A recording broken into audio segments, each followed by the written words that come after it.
Hello everybody, welcome to another episode of All Caught Up.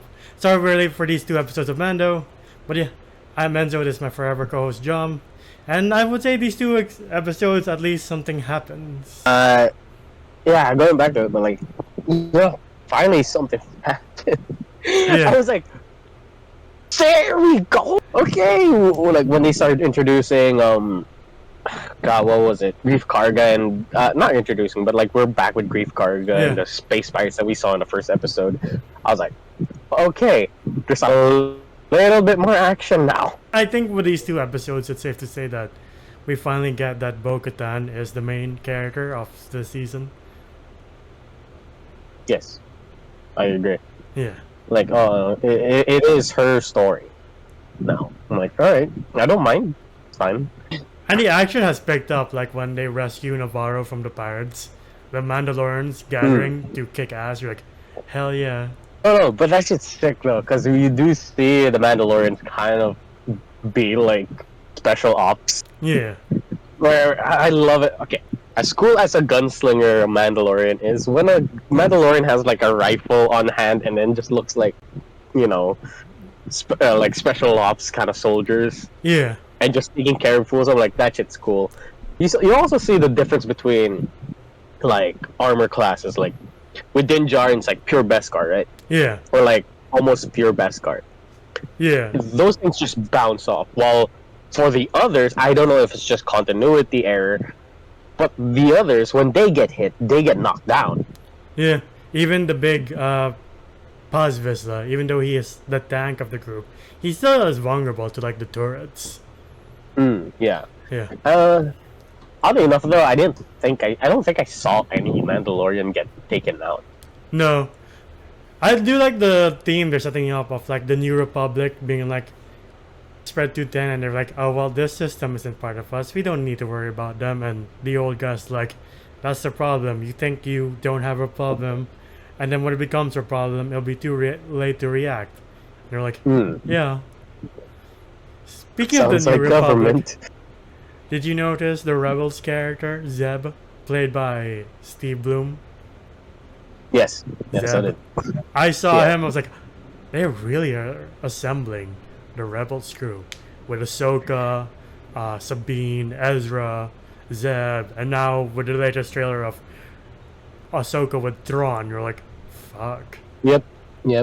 Which is like this entire series is really pushing it where they're like, you have to watch. Yeah. You have to watch Rebels now. I'm like, Yeah.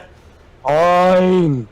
I mean, Okay. you got Rosario Dawson and Elizabeth Winstead in the same series. Is that a bad thing with Ahsoka? And I know Rebels is like the least, not as good as Clone Wars, but it has its moments that I like. Okay. Like, Yeah. okay, fine. I'll give it that. Like, I'll give Rebels a try just to get the continuity and like the weight of like having these characters in Yeah. the Ahsoka. So I know nothing about Rebels, by the way, except for that one scene with Obi-Wan finally killing Darth Maul. Spoilers if anyone hasn't seen Rebels. But neither have I, so I don't care. But yeah, going back to the Mandalorians, when like the armor appears behind the turret guy, and you're like, right, the armor kicks ass too. Yeah. I don't know why she doesn't have a blaster, but okay, she's just sticking with the theme. She's just like, I don't need no blaster. Okay. Yeah, she takes out the main turret guy. Yeah. Everybody like takes back Navarro. Yeah, like, and the thing was, they just couldn't live in that dangerous cave system anymore. Yeah. In that one moon planet Yeah, Grief where they Karga's have like, like the night. Wait, what was it called again? The night owl. well, Grief Karga's And- like, you can have land. They're like, that's a better deal. Yeah. They're like, hey, well, who was it? Din Djarin. He was like, hey, if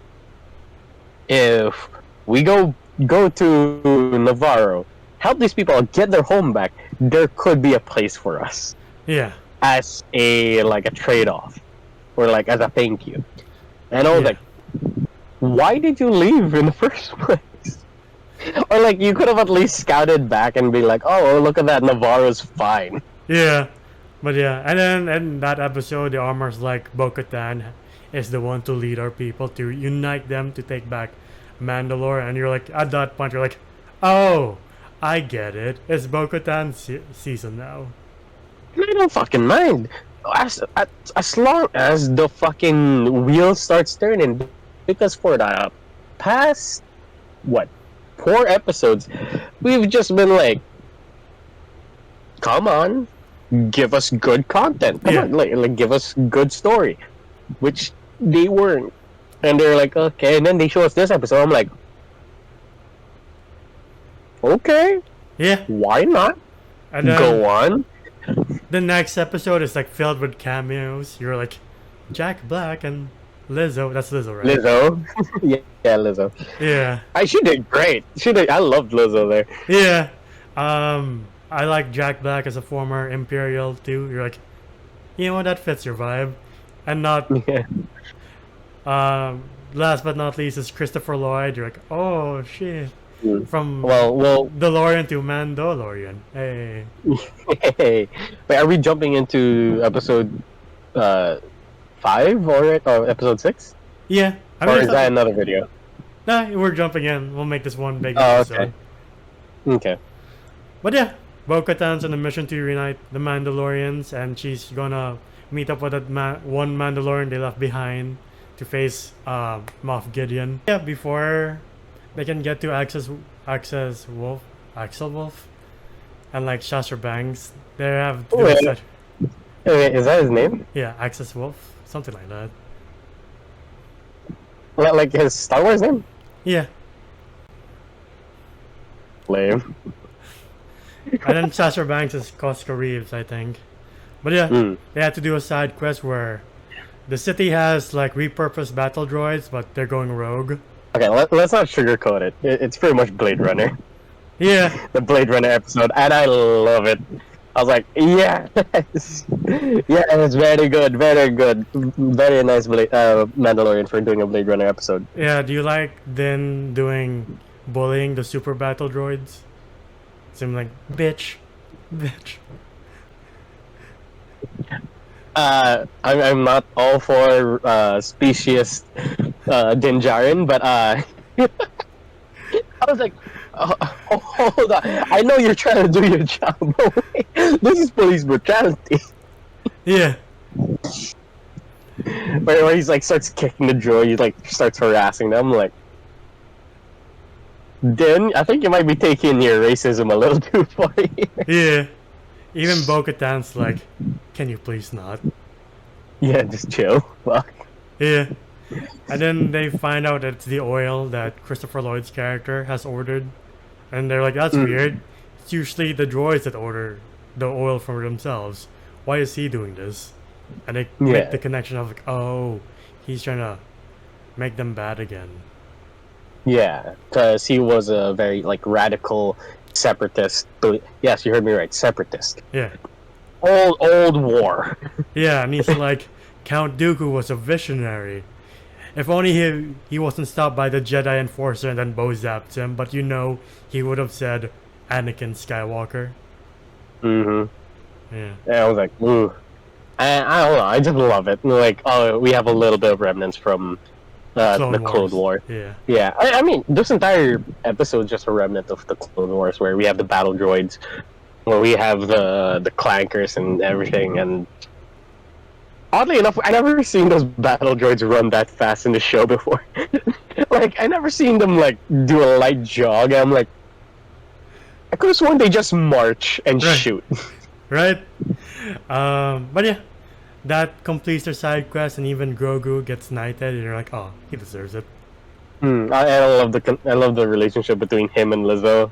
Yeah. Where like when he left, he was like, I was like, aw. And this is a very odd part of the episode. As much as I like this episode, I love how it started with the whole Blade Runner-esque mission that they have. A little bit jarring when we saw Jack Black and Lizzo in this like not really dystopian future, but like sci-fi esque world where everybody doesn't work. Yeah. And they all rely on robots. That's cool. That's fine. It's WALL-E meets Blade Runner.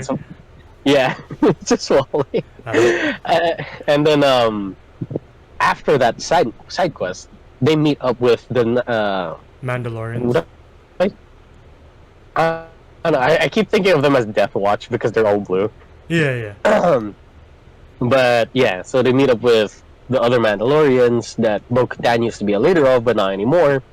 And we get a fucking sick fight. Like, sure, it's like a minute long, but it was like, shit. That shit was cool. Them using their jetpacks for an advantage. That's pretty sick. Dude, fucking Bo-Katan being thrown off one of the spaceships and grappling hooks like what's his name? Axel Wolf. Yeah. He has to change that name. Grapple hooks him, pulls him down to break her fall, and I was like, that is so fucking good. Forgot Bo-Katan had like a hidden blade deal too. It's like that's sick. That's very sick. Yeah. And then like it's also retractable, so she could take it out and hold it like a regular knife. I was like an actual hidden blade from Etio's time. Yeah. So I was like, I love the fight scene here, and this shows that like, Mandalorians are crazy fucking strong when it comes to combat. And I'm like, I forgot about that because I keep seeing them with blasters. I haven't seen them yet with hand-to-hand combat. Yeah, you only see that in like the Clone Wars of like Mando versus Mando.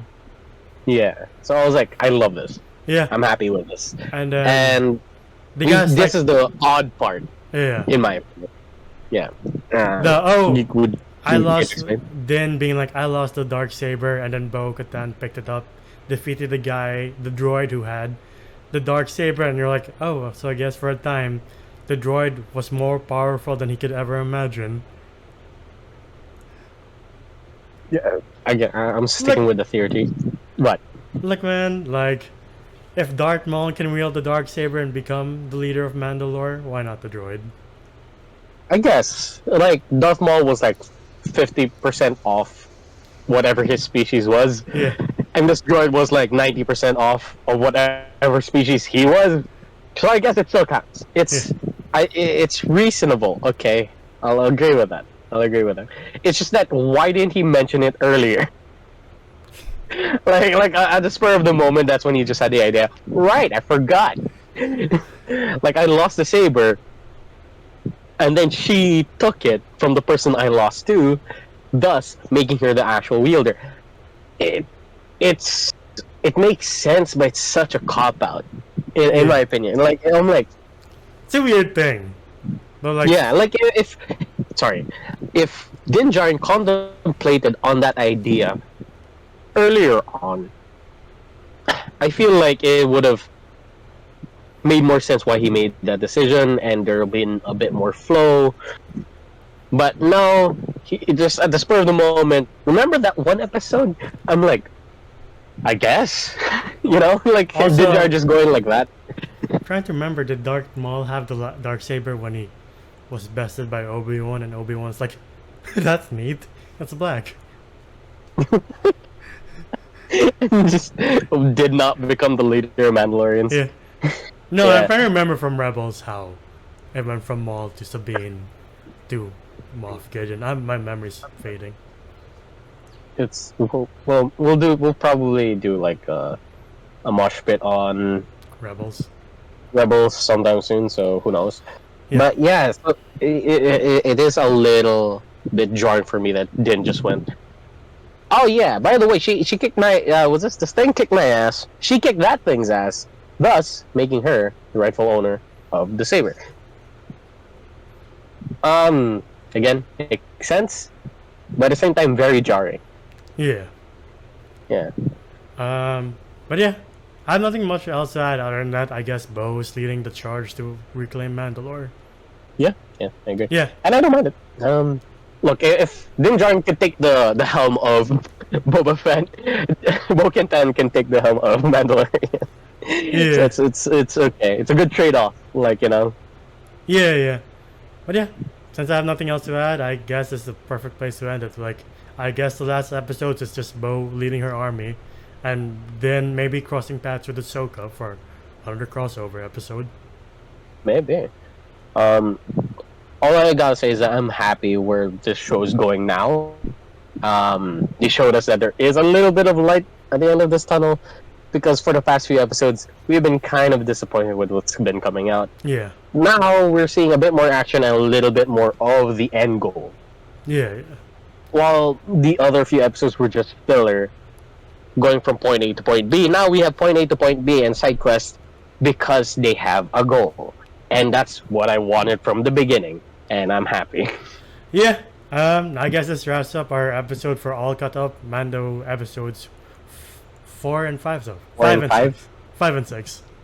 5 and 6, yeah. Alright, sorry. The other episodes just went blank on me. Yeah. But yeah, if you want to see more of us on YouTube, please like, subscribe, and ding the bell icon to get notified of when we upload next. We're also on Spotify and TikTok. Spotify to hear us on the go, TikTok to hear our best and funniest moments. Individually, you can find me again, the Alpha95 on Twitter. How about you? You can find me at JomGM_ on Instagram. It is my art account. And until the next Mando episode or whatever you do next, we'll see you on the next one. Bye, everybody. Ciao.